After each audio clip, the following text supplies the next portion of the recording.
Hey everybody, this is just a quick video to help you out if you have a Maytag washer and it won't start, it's not starting or it's not operating properly. So here's a couple things that you can try to fix it. The first thing you want to do is just make sure that it's not locked. There's a control lock that will prevent you from doing anything. So you might see an LOC on the screen and that's indicating to you, or an LC depending on what model it is. And this is indicating to you that it is locked. And you won't be able to do anything. So if that's the problem, then to fix it, all you need to do is just press and hold the lock button for 3 seconds, and it should unlock. And don't press the words below it. Make sure you're pressing the button.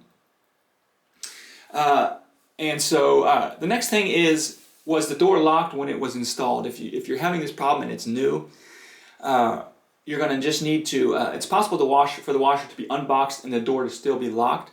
So for the appliance to operate, you're going to want to connect both hot and cold water supplies and connect the power.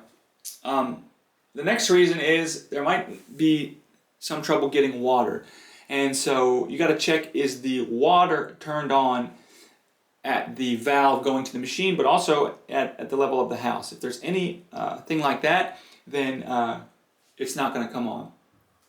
The next thing to check is just to make sure that your door is completely closed. Sometimes the door looks closed, but it's not completely closed. So you just want to make sure you close the door firmly, and then you'll know that it will, because once the cycle starts, then about 10 seconds later it will lock. Some models, if you see the number 3 on the screen, some models have a 3, 2, 1 countdown before they'll start the cycle. And if that's the case, you gotta push and hold the start button for the 3, 2, 1 countdown, and then it will start.